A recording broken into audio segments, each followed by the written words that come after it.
Alors moi, je définirais l'hypnose spirituelle comme une forme d'hypnose qui permet en fait de travailler aussi avec les dimensions invisibles de la conscience. Pour moi, ce que les gens cherchent, c'est pas tellement de connaître la vérité sur leur histoire, mais c'est de trouver du sens et de la cohérence. Et quelles que soient les méthodes quoi, avec lesquelles on travaille, si on en fait un dogme, eh bien, on devient dangereux pour les gens. Bonjour et bienvenue sur le podcast Thérapie Entrepreneuriat. Le son de l'intro va pas être top parce que je viens de perdre mon micro qui est décédé, je pense. Donc aujourd'hui, on va parler hypnose spirituelle. Et pour cela, j'ai invité Karima Meliani, qui est formatrice, elle est également psychologue, accompagne dans son cabinet, notamment avec ses outils, qui est l'hypnose spirituelle. C'est un sujet qui me tenait à cœur, j'avoue que j'ai un peu hésité à le faire parce que je trouve qu'il y a énormément de dérives, il y a beaucoup de personnes qui mettent cet outil comme la panacée, comme quelque chose qui est une réalité, une vérité, et ça me dérange fortement, c'est pour ça que je trouvais intéressant d'avoir quelqu'un qui va parler de ça en ayant plutôt, entre guillemets, les pieds sur terre.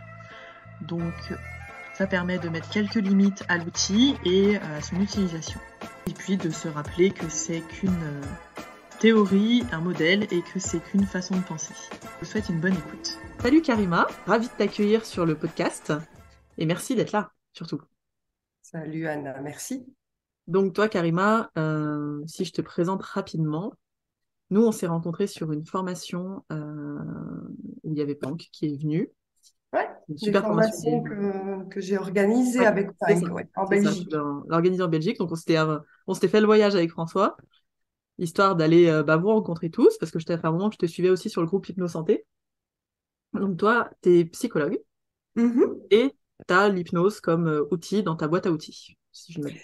Oui, c'est pas le seul. Donc, en fait, au départ, après mes études de psycho, j'ai fait d'abord la formation en psychothérapie systémique. Donc, c'est une formation de 4 ans. Puis, j'ai fait une formation en thérapie brève également, et puis en hypnose. Et puis, je suis tombée amoureuse de l'hypnose. Mais je continue à intégrer en fait tous les éléments de ces différentes formations, quoi. Quand tu accompagnes quelqu'un, c'est de façon, enfin, voilà, c'est vrai, avec tous les outils. Ah oui, c'est de façon globale. Donc, Ok. en général, je ne prends pas les demandes qui sont vraiment pour l'hypnose spécifiquement. Donc, voilà, si quelqu'un me demande, je veux faire de l'hypnose, ben, j'envoie plutôt vers des hypnos. Moi, je considère que je fais de la psychothérapie dans laquelle j'intègre l'hypnose. Ok. Donc, c'est des suivis un peu longs, un peu. C'est ça, plutôt à moyen terme, on va dire, parfois à plus long terme. Ouais. Ok. Et avec toi, on voulait aborder un point. On s'est dit qu'on allait faire un podcast. C'est toi qui as eu l'idée, qui est très bonne, Mhm. de faire un podcast sur l'hypnose spirituelle. Oui. Ce qui m'intéresse fortement, parce que alors moi, quand je vois hypnose spirituelle, hypnose jardinerie, hypnomagnétisme, hypnomachin, hein, je suis très critique dans ma tête, beaucoup Mhm. moins en vrai. Je suis très critique et je me dis, oh là là, toutes ces sortes d'hypnose là. Et pourtant, moi, l'hypnose spirituelle, j'en ai fait 2 séances, alors c'était spécifiquement dans les vies antérieures. Et du coup, ça m'intéresse de discuter avec toi qui es psycho de l'hypnose spirituelle. Ben oui. Et déjà que tu définisses toi, comment tu définirais l'hypnose spirituelle? Alors moi, je définirais l'hypnose spirituelle comme une forme d'hypnose qui permet en fait de travailler aussi avec les dimensions invisibles de la conscience. Euh, donc c'est une hypnose qui habituellement, enfin je veux dire le plus fréquent, c'est qu'on va travailler avec ce qu'on appelle les vies antérieures, donc qui sont basées sur l'idée qu'il y a une réincarnation. Donc ça, j'en reparlerai un peu plus tard, hein, parce que évidemment j'ai un petit peu mon avis là-dessus. Mais donc c'est cette idée-là qui fonde l'hypnose spirituelle, mais pas uniquement. Donc il y a encore d'autres approches comme l'hypnose dans les vies, la vie entre les vies. Donc on va dire la maison des âmes, le lieu où se reposent en fait où se reposeraient les âmes entre leurs différentes incarnations. Et puis alors il y a aussi tout ce qui touche au chamanisme, tout ce Mhm. qui ressemble un petit peu au chamanisme avec les animaux totems, les guides spirituels, les contacts avec les défunts, les proches disparus, et également avec d'autres entités.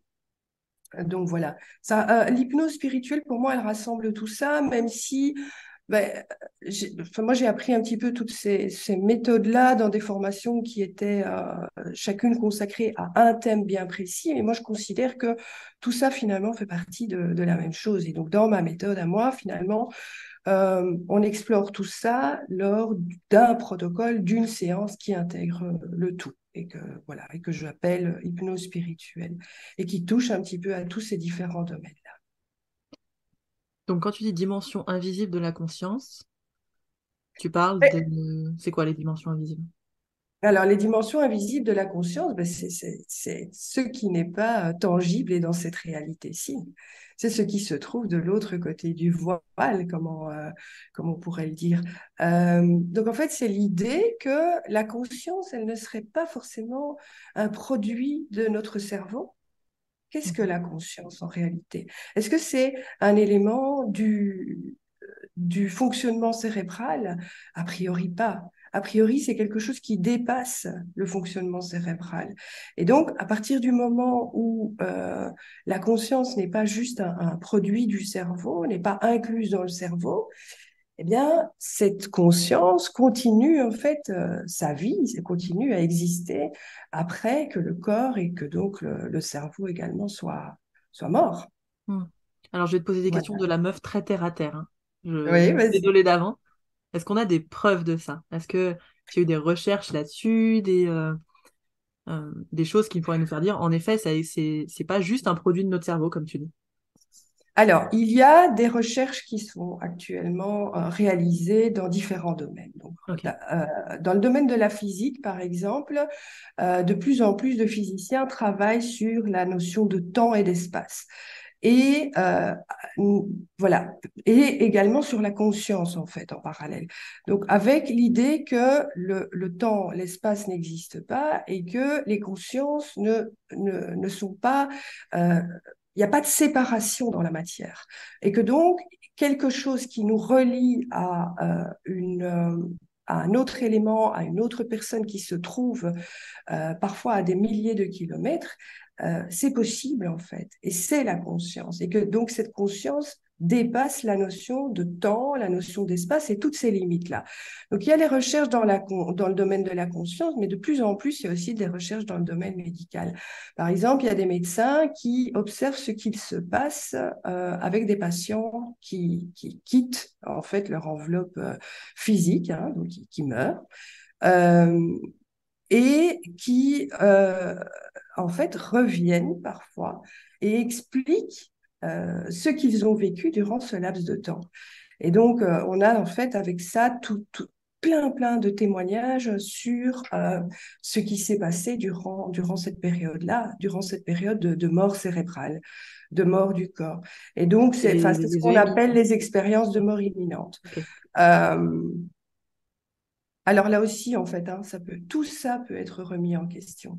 Évidemment, il y a des chercheurs qui vont dans le sens de dire qu'il existe réellement quelque chose qui se passe au niveau de la conscience une fois que le corps s'arrête et que donc la conscience vit alors à ce moment-là d'autres réalités.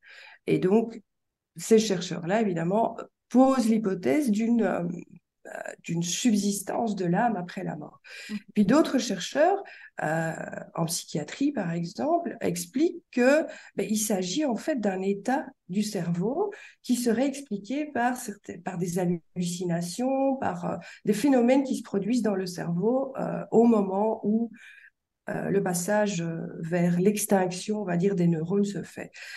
Moi, je crois qu'il n'y a pas de réponse définitive. Je pense que c'est vraiment un domaine dans lequel aujourd'hui, il y a pas mal de recherches qui sont faites. Et moi, je me méfie de toute manière de toutes les réponses définitives. Moi, ce qui m'intéresse, en fait, c'est l'exploration. Et je suis OK avec l'idée actuelle que il n'y a pas de preuves qui vont dans le sens de affirmer totalement l'existence d'une vie après la mort, mais il Mhm. n'y a pas non plus de preuves réelles qui peuvent le réfuter. En fait, aucune des deux hypothèses ne peut avoir comment dire, une réalité, ne peut tout à fait être considéré comme vrai. Donc, je pense que alors c'est le domaine en fait de la croyance. À partir du moment où ces deux hypothèses ne peuvent pas être vérifiées, eh bien chacun en fait va placer ses convictions, ses croyances là où il le souhaite en fait, où ça a du sens pour lui. Mhm. Et voilà, personnellement, je considère qu'il y a beaucoup plus de sens, justement, pour un être humain à trouver, en fait, cette cohérence à travers euh, ce principe, voilà, d'évolution, que, euh, que de penser que tout s'arrête juste après la mort. Maintenant, pour moi, il y a quand même des recherches qui vont dans le sens d'affirmer cette existence. Je pense par exemple à un psychiatre américain, Ian Stevenson, qui a travaillé avec des enfants qui évoquent en fait oui, des témoignages, enfin, qui témoignent d'événements qui leur seraient arrivés dans une autre incarnation. Et en fait, dans les recherches de Ian Stevenson, qui est psychiatre américain, je ne sais pas si je l'ai dit, Ouais. il a vraiment exploré ces différents témoignages et rien de nouveau ne lui a permis de réfuter. Donc souvent, je ne peux le dire que comme ça, en fait. Rien ne permet de réfuter, rien ne permet de remettre en question ces témoignages-là. Mhm. Voilà. Après, le choix de croire ou de ne pas croire en l'existence des vies antérieures, pour moi, ne définit pas en fait euh, la possibilité de travailler Ouais, c'était la avec cette question hypothèse-là. que Ouais. j'allais te poser. J'allais te demander si il faut que tes patients euh, aient déjà cette croyance pour travailler avec cet outil ou pas forcément. Non, absolument pas. Absolument pas. Même quand il me pose la question à moi, en fait, qui pourtant donne une formation là-dessus, pratique l'hypnose spirituelle, est-ce que vous y croyez? En fait, je leur réponds simplement que je choisis plutôt cette hypothèse-là parce qu'elle me semble plus sympa et plus jolie. Voilà. Mm. Et qu'en tout cas, elle correspond un petit peu plus à ma vision du monde. Donc, pour moi, il suffit d'être ouvert pour pouvoir expérimenter les vies antérieures. C'est la seule condition. Euh, D'être ouvert à cette possibilité-là. Et à partir du moment où on peut avoir cette ouverture et vivre les vies antérieures et vivre l'hypnose spirituelle de vie antérieure ou d'entre-deux vies, eh bien, là, on peut bénéficier de tous les avantages, parce que là, par contre, des avantages, il y en a plein. Moi, dans ma pratique, je réalise qu'il y a vraiment plein de personnes qui vivent des déblocages incroyables, en fait, avec avec cette expérience-là. Des personnes parfois avec qui on tourne en rond sur des explications de problèmes, que ce soit même des problèmes physiques, des problèmes psychiques, à essayer de comprendre et à avoir exploré en long et en large la vie actuelle, et avec qui, en faisant cette régression, on peut avoir des compréhensions qui sont juste magnifiques, en fait, et qui donnent du sens à leur expérience d'aujourd'hui. Et au final, pour moi, ce que les gens cherchent, c'est pas tellement de connaître la vérité sur leur histoire, mais c'est de trouver du sens et de la cohérence. Et donc, quand je fais du travail thérapeutique, de type psychothérapeutique, ou quand je fais de l'hypnose de régression dans cette vie-ci, est-ce que les hypothèses avec lesquelles je travaille sont vraies et correctes et certaines? Je pense vraiment pas, en fait. Mm. Si on ouvre trois livres sur l'hypnose ou trois livres de psycho, on va avoir des hypothèses qui se contredisent. Et je n'ai pas besoin que l'hypothèse ou le principe avec lequel je travaille soit vrai, j'ai juste besoin qu'il résonne pour moi et qu'il résonne pour la personne et qu'il donne du sens à son expérience. Et alors à ce moment-là, c'est OK. Donc c'est l'utilisation que tu en fais, toi, de l'hypnose spirituelle, c'est de... Alors, une des utilisations possibles, c'est de trouver un sens C'est dans ça. quelque chose d'antérieur, ou que ce soit en entrevie, que ce soit en vie passée, qui puisse mettre du sens sur ce que la personne vit aujourd'hui et qui du coup crée un déblocage actuellement grâce Voilà, à l'explication. voilà. Oui, c'est ça, complètement. On peut voir ça en fait comme une métaphore, Mm. quelque chose un scénario symbolique. D'accord? Bon, alors évidemment, moi, personnellement, euh, je pense que ça va plus loin que juste un scénario et une métaphore. Parce que, étant moi-même quelqu'un de très sceptique, j'ai besoin de faire mes expériences, mes tests. Et donc, je me suis dit, mais tiens, qu'est-ce qui fait que les gens vivent des scénarios pareils dans une hypnose spirituelle? Est-ce que c'est la vérité, la réalité? Est-ce qu'ils ont vraiment vécu cette vie-là? Ou bien est-ce que c'est leur imagination qui raconte toute cette histoire-là? Donc, j'ai fait un petit test, en fait, qui vaut ce qu'il vaut, hein, c'est le mien. C'est de travailler avec des personnes, par exemple, que je plonge en hypnose et à qui je demande de raconter une métaphore et un scénario dans lequel il y a un personnage qui vit leur vie et qui rencontre des problèmes similaires aux leurs et puis qui va pouvoir, donc vraiment la vie d'un héros qui serait eux, qui les symboliserait et qui pourrait alors trouver des solutions à son problème. En fait, on n'a jamais rien d'aussi riche que quand on travaille avec les vies antérieures. Ça se passe pas du tout de la même façon. Les gens n'imaginent pas des scénarios aussi foisonnants, incroyables, aussi forts. Donc, moi, les scénarios que les gens vivent en hypnose spirituelle, je les trouve juste incroyables, en fait. Et Tu veux je ne dire pense qu'il pas. crée vraiment toute une vie? Enfin, il y a tellement de détails, de choses comme ça que ça pourrait... c'est difficile de se dire que c'est qu'une production de l'imaginaire, parce que quand tu leur demandes d'imaginer une vie, ils donnent pas autant de détails, c'est ça? C'est ça, voilà. Quand je leur demande d'imaginer la vie d'un personnage et qu'on ne part pas dans une idée d'hypnose spirituelle et qu'il n'y a pas tout ce protocole en fait d'amener les gens vers un passé de leur âme, eh bien, ça se passe pas du tout comme ça. Oui, il me raconte une histoire, pas de problème, mais celles qu'on a en hypnose de vie antérieure, c'est des histoires incroyables en fait, avec des détails, avec parfois une année qui est donnée, un nom qui est donné. Alors, je rêverais, en fait, qu'on puisse aller vérifier. Et je ne sais pas si des gens l'ont fait. Je pense que Je pense il y que a, oui. il y a des expérimentateurs qui vérifient un petit peu les données qui sont fournies par les personnes qui vivent ces séances-là. Personnellement, je n'ai pas encore eu suffisamment de données assez précises pour pouvoir faire des vérifications. Ou alors, ben voilà, souvent, ce sont pas, les gens ne vivent pas des vies de personnages célèbres, en fait. Hein. Oui, c'est ce que j'allais dire. J'allais dire, une des grosses critiques qu'on entend sur l'hypnose spirituelle, c'est qu'on est tous rois, reines, Cléopâtre, machin. Et donc là, oui, il y aurait de la doc, mais c'est vrai que en fait, les trois quarts des gens étaient, plus que les trois quarts, étaient pas du tout des gens connus, on était plus sur des paysans ou autre chose, et Ah oui, donc moi, il n'y a j'ai pas de jamais eu doc, oui, en effet. Moi, j'ai jamais eu de Napoléon ou de Cléopâtre. Hein. Je pense que ça, c'est vraiment un petit peu ce qu'on se raconte à propos de l'hypnose Hmm. spirituelle. C'est pas du tout la réalité. Les gens vivent des vies de personnes lambda, ou parfois pas de personnes, parfois d'autres choses, d'autres entités. Ils peuvent aussi ramener des informations de vie sur d'autres planètes, sur d'autres dimensions. Ça se travaille aussi, ça existe aussi.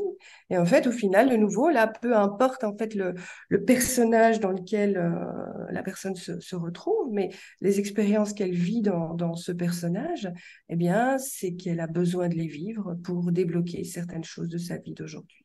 En tout cas, dans les séances que j'accompagne, il y a toujours un lien. Alors, au thérapeute de le trouver aussi, C'est-à-dire, sans interpréter. waouh, vas-y, c'est-à-dire, Ah oui. Alors, on va me raconter la vie d'un personnage, enfin, on va pas me raconter, on va vivre, mon patient va vivre la vie et se sentir dans la peau d'une autre personne, vivre les expériences de cette personne. Il est dans son hypnose, il vit les événements.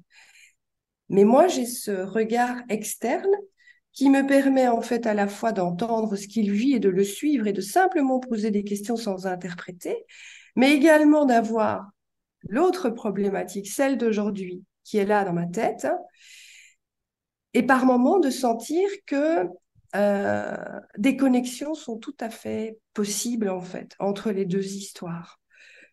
Un peu comme par hasard, en fait. Mm.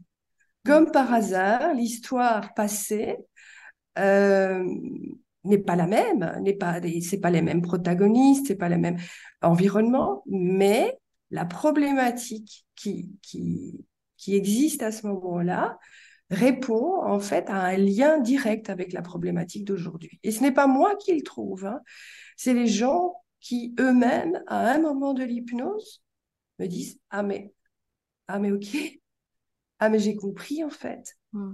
OK? Et puis voilà, c'est des connexions qui se font entre une histoire et puis celle d'aujourd'hui. C'est Ok. magnifique ces moments-là. Ouais, c'est une sorte d'illumination, entre guillemets, de Mhm. ah, tiens, le Ouais, fameux déclic que beaucoup de patients, clients attendent, en fait. de connexion, Mm. ouais, Ok. de connexion, ouais, C'est vrai qu'après, on peut le voir de plein de manières, en fait. On peut le voir comme bah, un espace projectif où la personne va projeter son problème sur un personnage, sur un, comme on peut le voir comme une réalité, comme... c'est Moi, ce ça. que je me demande, c'est comment... euh, des fois, moi, j'ai un peu peur que les clients, ils en fassent une réalité et l'explication d'un peu tous leurs problèmes. Tu vois ce que je veux dire?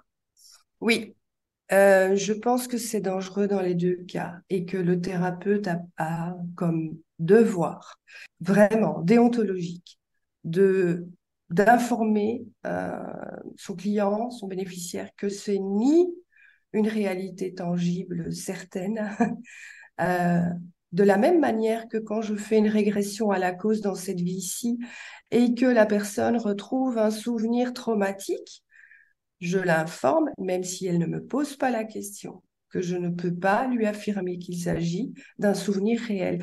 La mémoire est un processus complexe dans lequel plein de choses, plein d'éléments, plein de facteurs interviennent, et tout est toujours une reconstruction. Euh, que ce soit de la mémoire liée donc à la conscience critique ou de la mémoire liée à l'inconscient. Dans les deux cas, en fait, il s'agit d'une reconstruction. Et donc, non, c'est pas du tout des éléments sur lesquels on peut se dire qu'il y a forcément une réalité. Et c'est vrai que ça me questionne, en tout cas, quand j'entends des personnes me dire j'ai été Mm. ou mon thérapeute me dit. Alors, parce que il y a encore plus questionnant. C'est des thérapeutes, par exemple, qui ne font pas vivre aux personnes les séances, mais qui affirment en regardant, et je ne sais pas de quelle manière la personne, qu'elle a été tel personnage dans une autre vie et que c'est ce qui explique ses problèmes d'aujourd'hui. Waouh, j'ai énormément de mal avec ça, mais vraiment beaucoup. Et de la même façon, dans les séances d'hypnose dans lesquelles les gens revivent eux-mêmes une vie antérieure, leur affirmer que ça a été une réalité et que c'est ce qui explique tous leurs problèmes d'aujourd'hui aussi, Mm. ça va pas, non. Enfin, là, de nouveau, ouais, pour moi, c'est en faire un dogme. Et quelle que soit finalement, les méthodes quoi, avec lesquelles on travaille, si on en fait un dogme, eh bien, on devient dangereux pour les gens. Mhm. C'est fort d'affirmer ça comme ça, mais peu importe. Pour moi, les méthodes avec lesquelles on travaille, ce sont juste des choses qui correspondent en fait à notre vision du monde. Ce sont des hypothèses et rien de plus. Et, euh, et donc d'affirmer que ces modèles-là sont une réalité, je trouve ça dangereux, quel qu'il soit. Je veux dire, y compris les théories que j'ai apprises à l'UNIF. Hein. Est-ce que le modèle de Freud, Ah ben oui, tout à fait. ben voilà, c'est pas parce qu'on nous l'a enseigné en long et en large dans des études universitaires que pour autant c'est une réalité, une vérité absolue. Est-ce que le complexe d'Oedipe, ça existe ou c'est une vision du monde?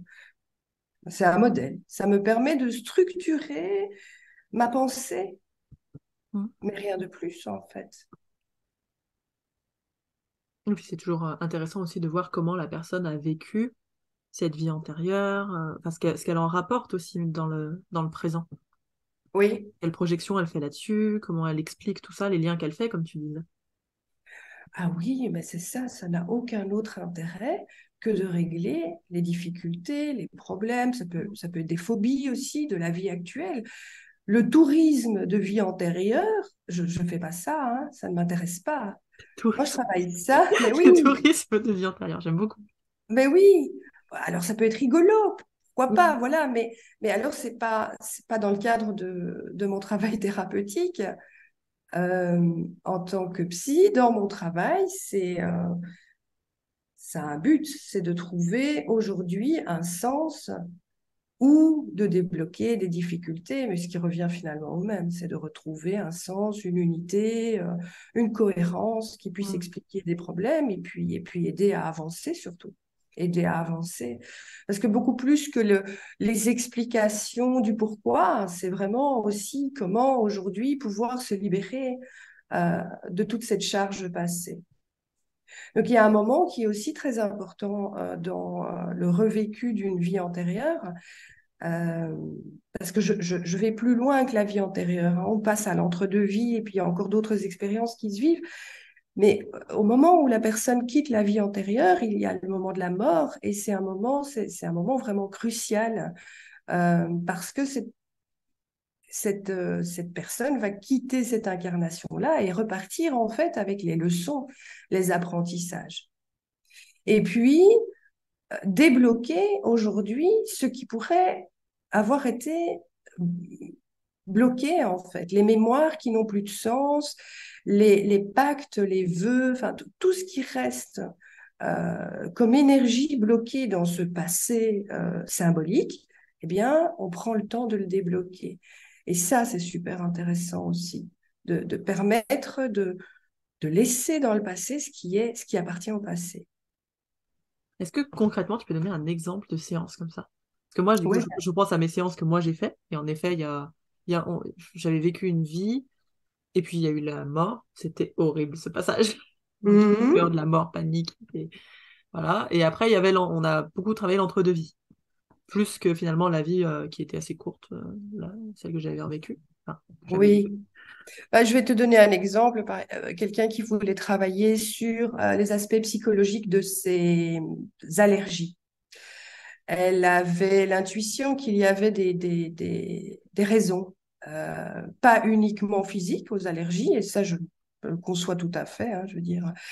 Et donc, on a fait une régression vie antérieure et puis entre deux vies, et cette personne a retrouvé une existence de jeunes bohémiennes, en fait, qui vivaient dans la nature et qui étaient très connectées aux plantes, aux animaux.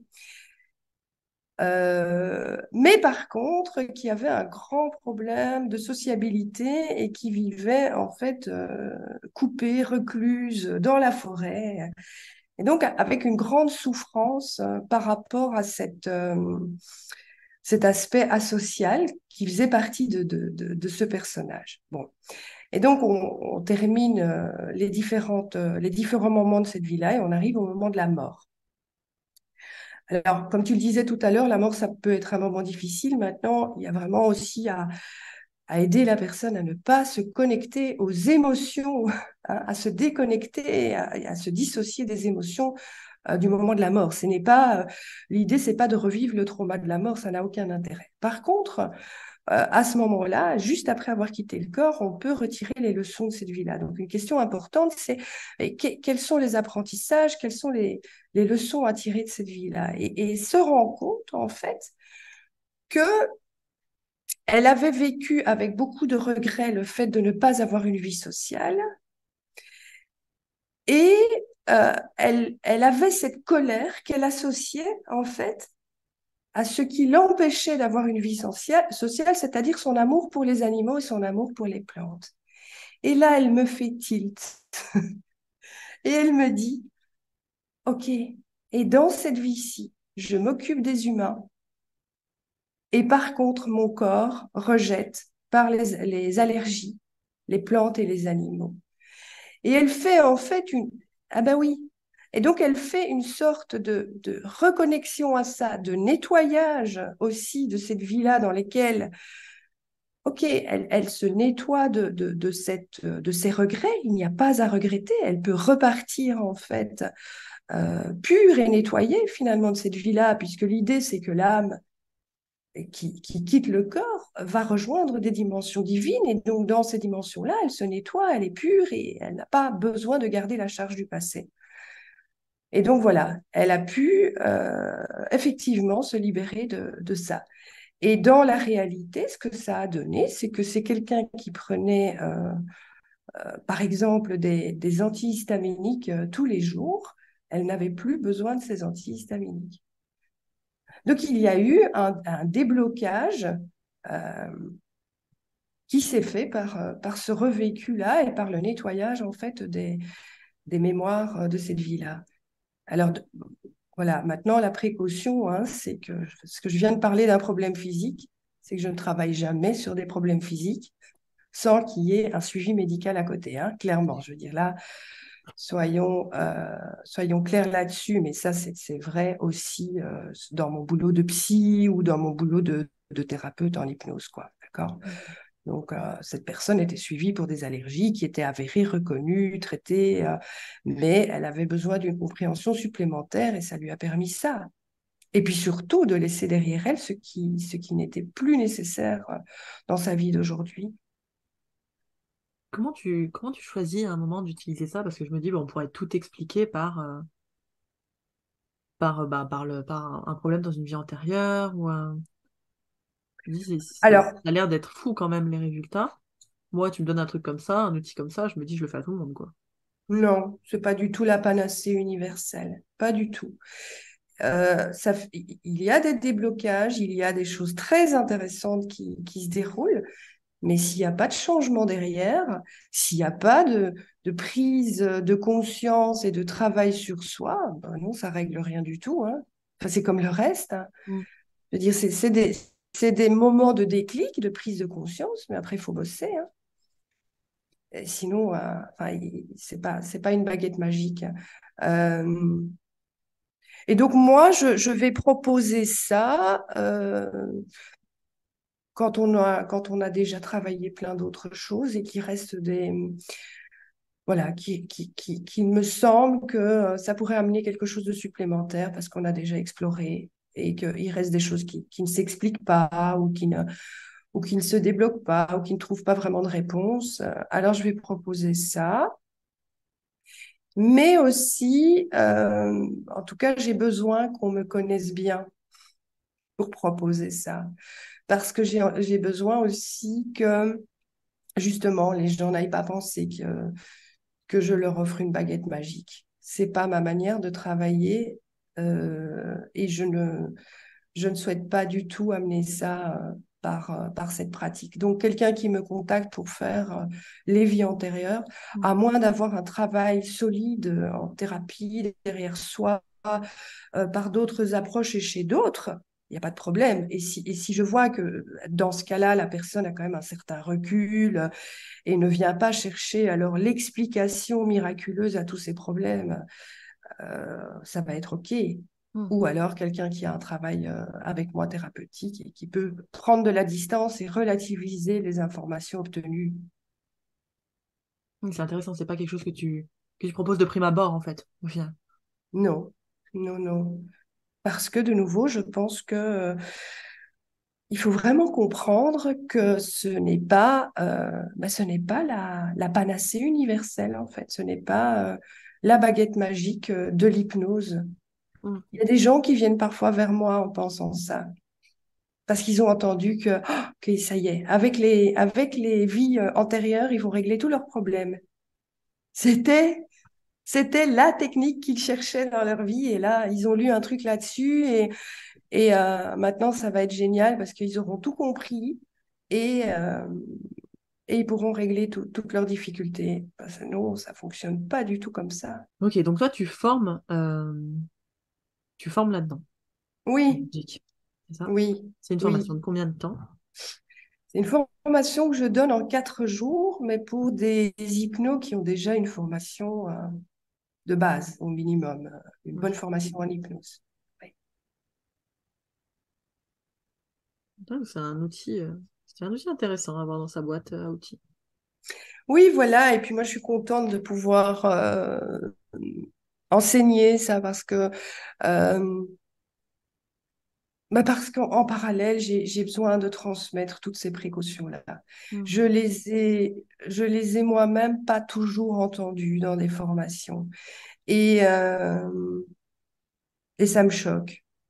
Vraiment, ça me choque quand je n'entends pas de la part du formateur ou du thérapeute des précautions suffisantes, une, euh, une prise de recul suffisante pour vraiment dire au thérapeute qu'il apprenne, ben non, en fait, de nouveau, vous n'avez pas entre les mains l'outil miracle qui va faire de vous le gourou du quartier ou du village, ou non, on n'est pas là-dessus. Et, euh, et voilà quelles sont les précautions à prendre pour travailler correctement sur cette question-là, quoi. Ouais. Mhm. Est-ce que tu aurais des ressources? Alors, je sais pas s'il y a des livres qui existent, Oui, plein. sur certains qui te Plein. paraissent plus intéressants que d'autres à lire, pour peut-être où commencer ou s'ouvrir un peu l'esprit là-dessus. Oui. Ben moi, j'ai commencé par des lectures de chercheurs américains sur la question des vies antérieures avec comme Michael Newton, Brian Weiss, Dolores Cannon Mm. aussi. Euh, mais si on est un sceptique, c'est difficile de lire Dolores Cannon. Moi, je lis Dolores et puis je dépose le bouquin énervé, puis je le reprends. Il m'énerve à nouveau, je le pose. Et puis je me dis, allez, open. Open, open. Euh, euh, voilà. Parce qu'il y a beaucoup chez Dolores Cannon, enfin, j'aime. Voilà, c'est quelqu'un dont je peux pas nier vraiment le travail solide et la contribution à ce domaine-là, mais il y a aussi beaucoup d'affirmations non étayées, quoi. Voilà. Je préfère des chercheurs qui vont parler des témoignages avec quand même soit une certaine forme de relativisme ou de scepticisme ou de questions, de doutes, etc. Euh, soit amener des informations alors plus précises, plus étayées, comme Ian Stevenson, par exemple. Il a vraiment travaillé avec des enfants, avec des témoignages qui sont vraiment difficiles à remettre en cause, avec des recherches sur ces témoignages et donc des choses qui ont été dans le sens de valider les témoignages des enfants. Mais voilà. Et en France, en fait, il y a aussi pas mal de chercheurs. Oui, on parle beaucoup des Américains, mais il y a pas mal de précurseurs déjà dans les années 60 en France. Gilles Guattari, par exemple. Patrick Drouot, qui est physicien et qui est spécialiste des états de conscience, enfin, des états de conscience expansés, donc expansion de conscience.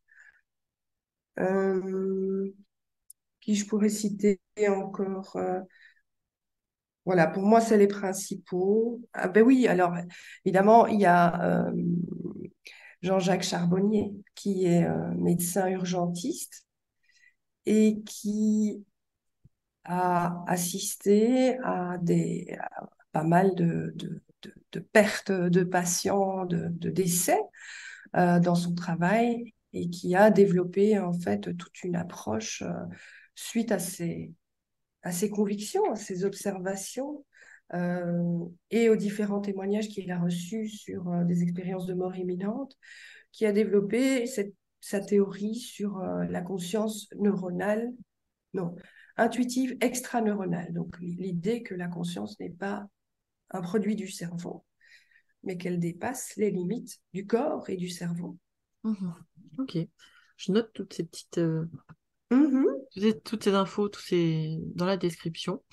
Je mettrai Dolores Cannon pour s'énerver et pour ces non sceptiques. Ok.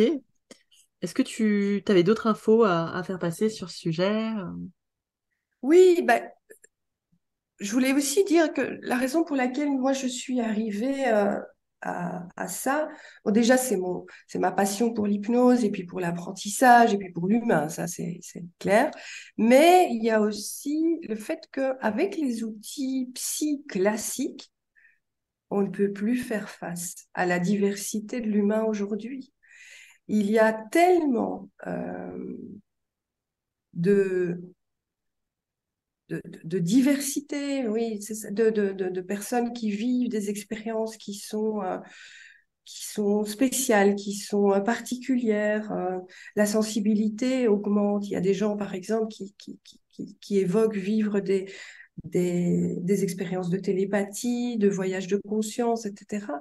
Voilà, on est vraiment face à une telle diversité psy Mm. que les outils des psys ne sont plus suffisants pour faire face à tout ça.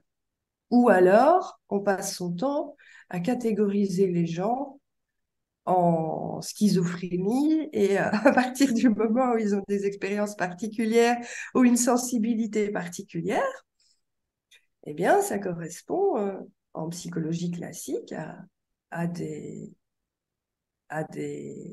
causes qui sont psychiatriques. Or, ça n'a rien à voir.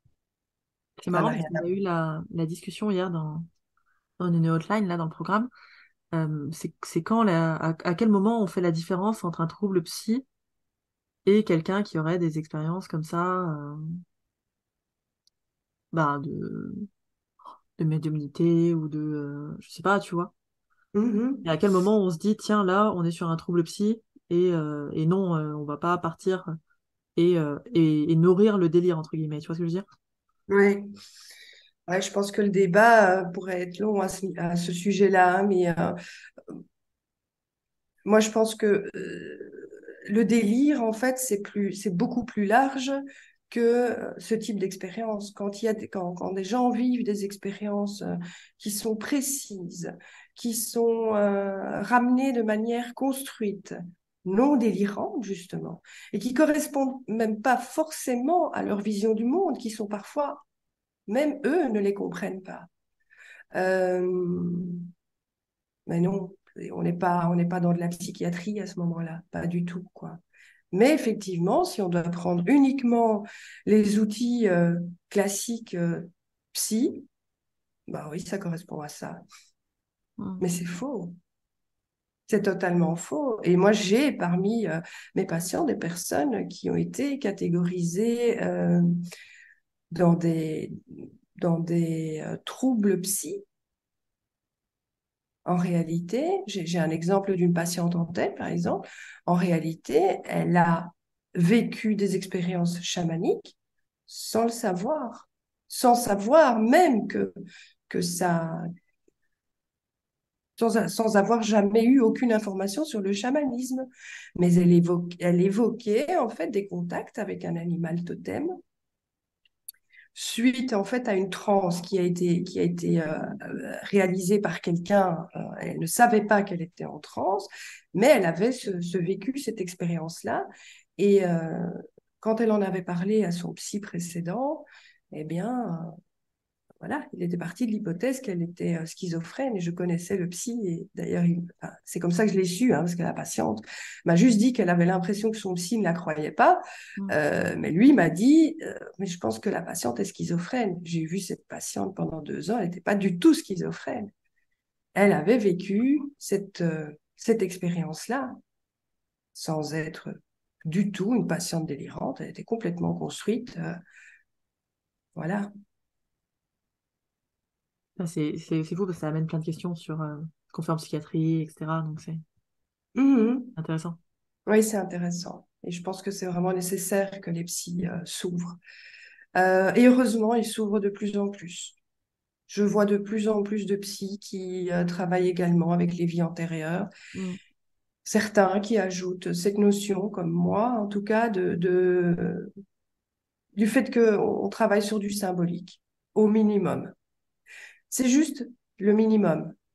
Peut-être que pour les personnes qui vont travailler ça avec moi, euh, ils y verront une explication réelle et c'est OK. Et personnellement, ma croyance va plutôt vers la réincarnation. Voilà. Mais, euh, mais si on travaille les vies antérieures avec l'idée que c'est une explication symbolique ou un scénario symbolique pour comprendre et régler des choses d'aujourd'hui, c'est suffisant. Ok. Bon, et ben merci beaucoup, Karima. J'en C'était très prie. clair. Et ça fait du bien d'entendre ça. Que, Mhm. que c'est pas une vérité, que on peut le prendre comme quelque chose de symbolique et que et du coup ça peut créer des espèces d'épiphanies et de mise en lien pour les personnes et ça les aide à avancer quoi. C'est pas non Absolument. plus c'est pas non plus le protocole entre guillemets protocole mais qu'on sort en premier lieu, qu'il y a d'autres pistes de travail avant. C'est chouette. Chez moi, pas en tout cas. Mm. C'est pas la première piste de travail, clairement pas. Merci. Je t'en prie. Merci beaucoup à vous d'avoir pris ce temps pour écouter ce podcast, à Karima d'avoir passé ce temps avec nous pour nous donner toutes les informations qu'elle avait et comment elle utilisait cet outil qu'est l'hypnose spirituelle. Si vous avez apprécié cet épisode, je vous invite à le partager, potentiellement à le mettre une note sur Apple Podcast. Et puis si vous voulez travailler avec Karima, la retrouver sur le groupe Hypnosanté sur Facebook. Il y a aussi dans la description toutes les informations sur ses formations, ainsi que sur son site internet. Et puis si vous voulez travailler avec moi, que ce soit dans l'accompagnement de jeunes praticiens à développer leur clientèle et à dépasser leurs freins, ou bien en individuel, vous avez aussi toutes les infos dans la description. Je vous souhaite une très bonne journée et prenez soin de vous.